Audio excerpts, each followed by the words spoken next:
Welcome back to tempting bowls, India's tasty and healthy recipes. నేను మీ సిరి Santosh. Tempting బౌల్స్లో ఈరోజు మన తెలుగింటి పాత అమ్మమ్మల కాలం నాటి వంట దిబ్బ రొట్టె చూపించబోతున్నాను. ఇది ఒక సబ్స్క్రైబర్ అడిగిన రెసిపీ అండి. నాకు కూడా చాలా ఇష్టం.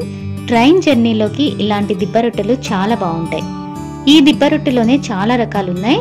బెల్లం రొట్టె, కొబ్బరి రొట్టె, కొబ్బరి బెల్లం రొట్టె, ఇలాంటివి చాలా రకాలు ఉన్నాయి. సో 1 by 1 అన్ని షేర్ చేస్తాను.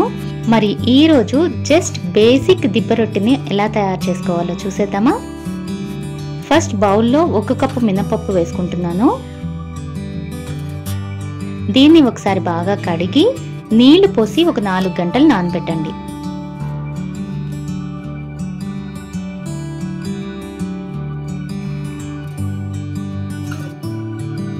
నాలుగు గంటల తర్వాత మళ్ళీ 2 సార్లు బాగా కడిగి మిక్సీ జార్లో వేస్తున్నాను.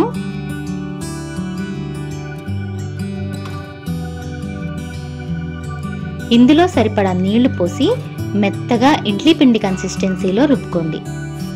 ఈ పిండిని ఒక మిక్సింగ్ బౌల్లోకి వేస్తున్నాను. పిండి కన్సిస్టెన్సీ ఈ విధంగా మెత్తగా ఉండాలి.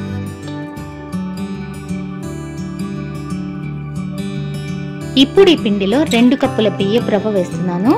అంటే 1 కప్పు మినపప్పుకి 2 కప్పుల బియ్యపు రవ్వ కరెక్ట్గా సరిపోతుంది.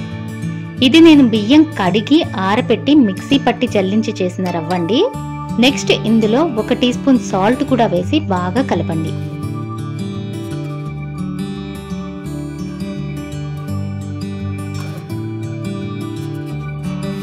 ఈ పిండిని ఒక 2 గంటలు అలా నాననివ్వండి. 2 గంటల తర్వాత కన్సిస్టెన్సీ కొంచెం గట్టి పడుతుంది. ఇప్పుడు ఇందులో కొద్దిగా అంటే 3 టేబుల్ స్పూన్స్ నీళ్లు పోసి బాగా కలపండి. ఈ పిండి కన్సిస్టెన్సీలో ఇడ్లీ పిండి కంటే కొంచెం గట్టిగానే ఉండాలి. దీన్ని పక్కన పెట్టేసుకుని ఇప్పుడు ఒక ఐరన్ కడాయిలో 4 టేబుల్ స్పూన్స్ ఆయిల్ హీట్ చేసుకొని ఇందులో ప్రిపేర్ చేసుకున్న బ్యాటర్ మొత్తం వేసేస్తున్నాను.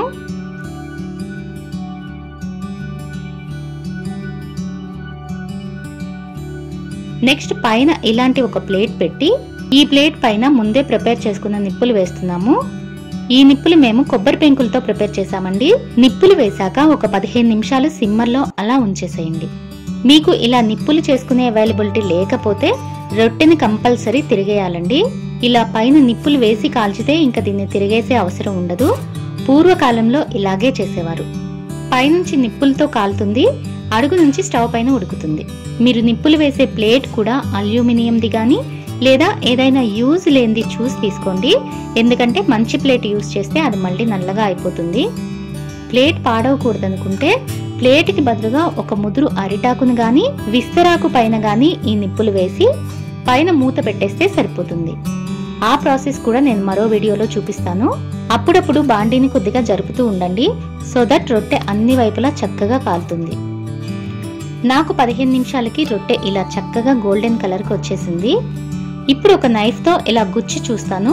పిండి అంటుకోలేదంటే పర్ఫెక్ట్, చక్కగా ఉడికిపోయినట్టే. స్టవ్ ఆఫ్ చేసేసి ఈ రొట్టెని ముక్కలుగా కట్ చేసి సర్వ్ చేసుకోండి. ఇంతేనండి, హెల్తీ అండ్ టేస్టీ దిబ్బ రొట్టె రెడీ. చూసారా, చక్కటి గోల్డెన్ కలర్లో టెంప్టింగ్గా ఉంది కదా. దీనికి తేనె గాని చెరుకు పాకం గాని సూపర్బ్ కాంబినేషన్. తీపి ఇష్టపడిన వారికి కొబ్బరి చట్నీ, అల్లపు చట్నీతో కూడా చాలా బాగుంటుంది. మరి ఈ దిబ్బ రొట్టె రెసిపీ మీకు కూడా నచ్చినట్లయితే తప్పకుండా లైక్ చేసి షేర్ చేయండి. ఇలాంటి రెసిపీస్ ఇంకా మీరేమన్నా చూడాలనుకుంటే కింద కామెంట్ బాక్స్లో తెలియచేయండి. అలాగే మర్చిపోకుండా టెంప్టింగ్ బౌల్స్ని సబ్స్క్రైబ్ చేసుకొని పక్కనే ఉన్న బెల్ ఐకాన్ని యాక్టివేట్ చేసుకోండి. టెంప్టింగ్ బౌల్స్ని ఫేస్బుక్ అండ్ ఇన్స్టాగ్రామ్లో కూడా ఫాలో అవుతూ ఉండండి. మరో మంచి రెసిపీతో రేపు మార్నింగ్ మళ్ళీ కలుద్దాం. అంతవరకు ఈట్ హెల్దీ, స్టే హెల్దీ.